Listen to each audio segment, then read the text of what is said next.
Hey guys, and welcome to this video on the Grand Trine in astrology. If you have a Grand Trine in your astrology chart, this video is for you. I'm Cassandra, the Saffron Sage, helping you use astrology to evolve. The Grand Trine is an aspect pattern in astrology made up of 3 trines.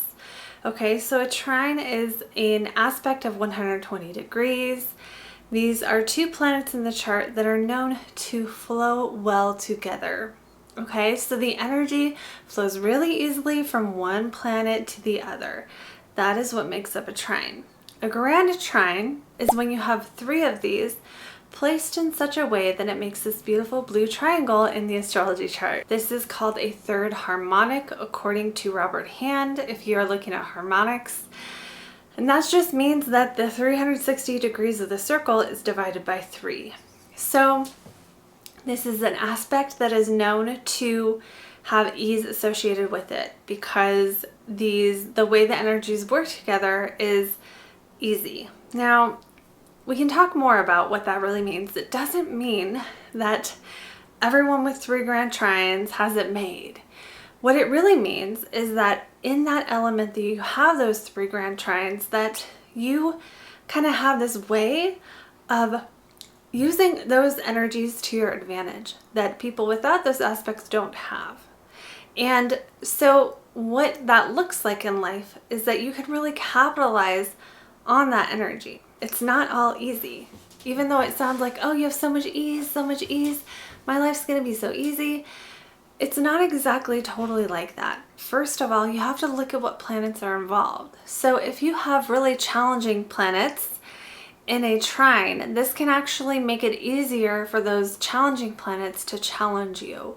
Okay, so a trine from Saturn to Mars, for one person, this could show up as it really being really easy for them to take disciplined action, right? To discipline themselves, to do a little bit every day, to have those qualities that Saturn represents of planning for the long term. This could also be like hostile discipline. This is just one example of how nothing that you read about in pop astrology is going to tell you the whole story unless you actually book a reading.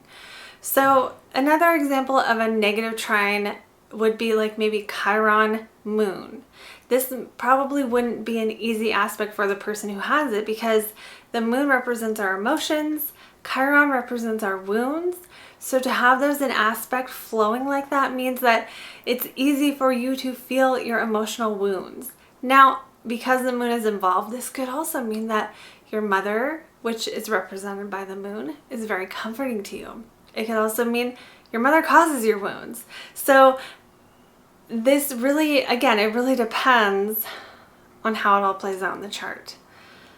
That all being said, when it comes to the Grand Trine, I want to talk about how to use the energy. The first thing to know here is that if you have a Grand Trine in your chart, and you don't have a lot of other red, you don't have a lot of other squares or oppositions at all, then for you it actually might end up being a difficult aspect because what happens with the Grand Trine, like let's say you have 3 Grand Trines and you have no negative aspects, no challenging aspects, someone with this type of chart might have a really hard time having motivation because there's so much ease. There isn't enough of the motivation or the force to like get you to move or get you to do things you want to do. So that is one challenge that can happen with a trine. Not everyone with trines are going to have this experience, but sometimes people with a bunch of grand trines in their chart, it's like they just don't know how to do something with that energy, or they end up taking advantage of it by like assuming everything's going to be easy, doing things that are criminal even. That's like the most extreme case because it's like there's so much ease. It's so easy to just kind of do whatever you want and get away with it. So watch out for that if you have this pattern. But if you have an opposition or you have a square, you have anything in your chart that's challenging, you should be happy because those challenges are, if you have so much ease, you need that energy. That gives you the energy, the energy to like do stuff, to be motivated, to have goals, to have something you long for, right? So the way to use the trine is actually the biggest thing. Usually you already have the gift of the trine and you're probably already using it in your life. The biggest thing with trines is to recognize the gift and to know that this is something that you are like lucky or just naturally good at, to acknowledge that. Because oftentimes we don't have any awareness of what our gifts are. We only have the awareness of our challenges. And with trines especially, most people, no matter how many trines they have, they don't know how hard it is for people who don't have them.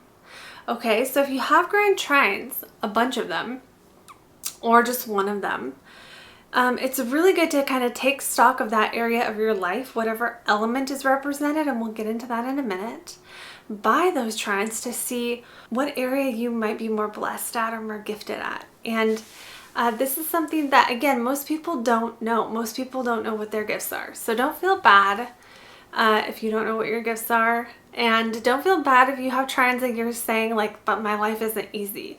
It doesn't necessarily mean you have an easy life.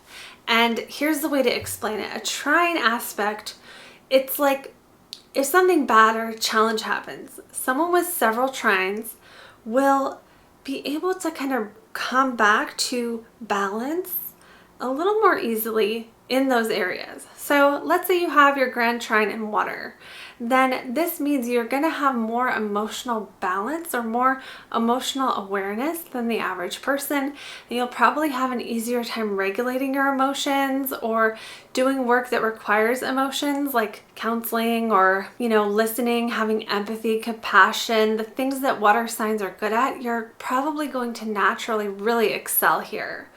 And so this could even be just kind of knowing what to say to soothe someone or to make them feel better, or to have like this acute awareness of how people feel in the first place and how that affects them and how that all works.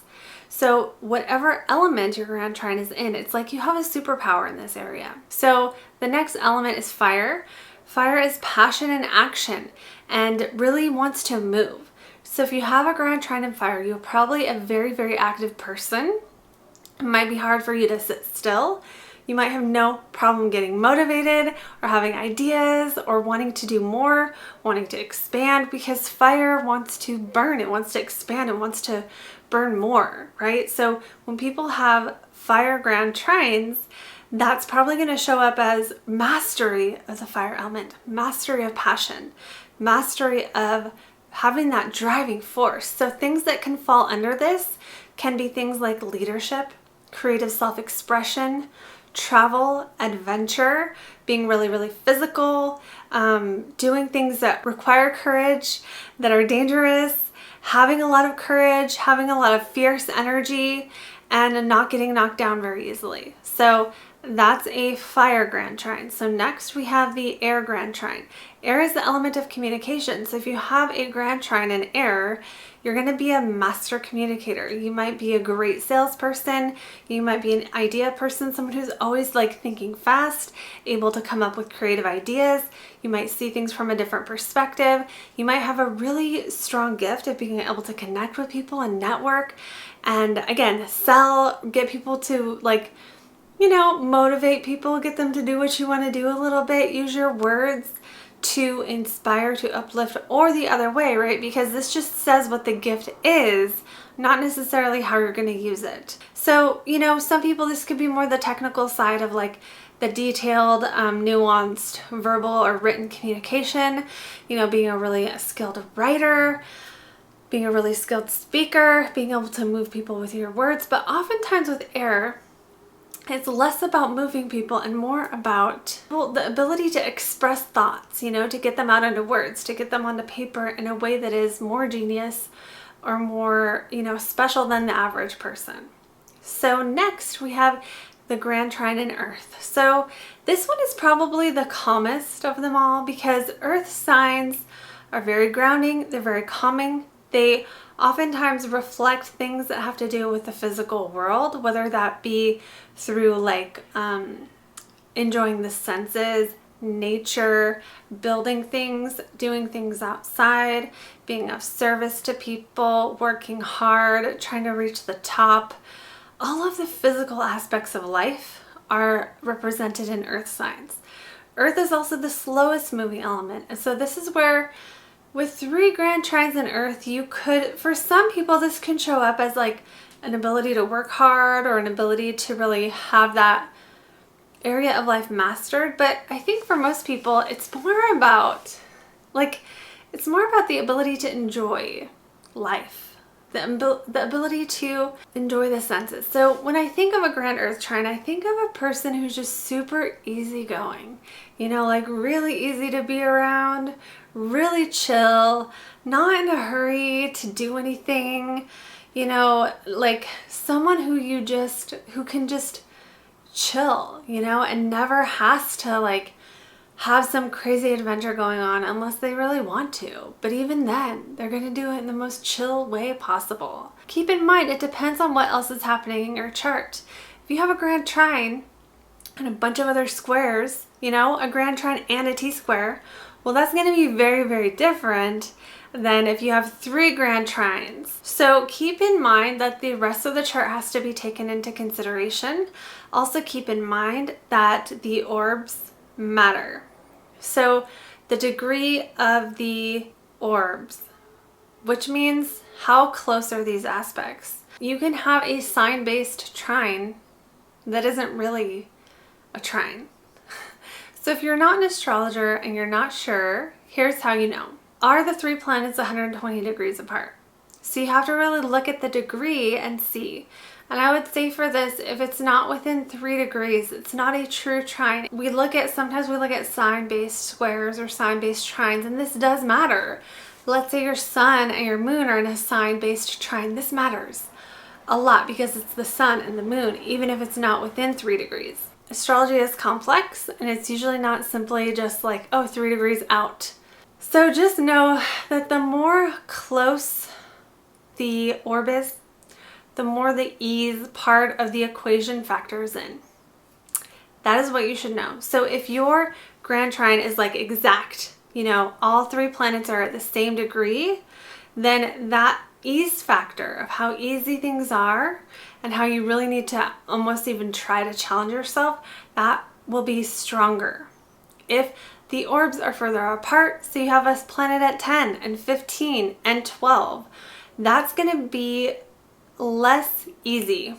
Okay, so it has benefits and challenges. I hope that makes sense. But that's what I have on the grand trine. I have another video on the kite. So if you have a grand trine and an opposition from one of the points in that trine, that is called a kite, and you need to watch that video because it's a different scenario. It's a different situation. So that is what I have for you guys. I'll see you all in the next video.